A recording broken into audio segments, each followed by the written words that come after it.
खरोखर गरज आहे। म्हणून येणाऱ्या इलेक्शन मध्ये 2023च्या इलेक्शन मध्ये जागृत राहून या राजकीय पुढाऱ्यांना गावबंदी सुद्धा करण्याची वेळ आली तरी मागे पुढे पाहू नका। आपण रॅलीमध्ये जाताना आपल्याला मोठे मोठे फ्लॅट या अमरावती सिटीत दिसत आहे। हा पैसा आला कुठून? ह्या मोठ्या मोठ्या जाहिरातीचा पैसा आला कुठून?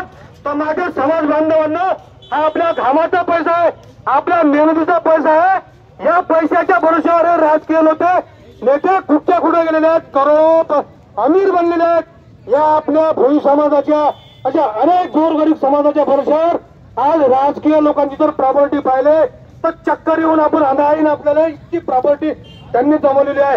खरोखर हा पैसा आला कुठून? आजपर्यंत आपण असं ऐकलं नाही का कुठे राजकीय नेत्यांनी 2 एकर वाढीक लावलं? सूर्यवान भाऊ तुमच्या ऐकत आहे का? एकही नेत्यानं कोणाचं 2 एकर वाढीक लावले, परंतु अमीर झाले। आपण मत मारत गेलो पण सामान्य नेता आज पायता अमीर झाला कसा याचा त्याला आज जाब विचारण्याची वेळ आलेली आहे। म्हणून माझ्या भोई समाज बांधवांना अशीच एकजूट संघटना कोणती असो, भोई समाजाची जर संघटना असेल तर त्या संघटनेच्या कार्यकर्त्यांनी समाजासाठी लढलं पाहिजे।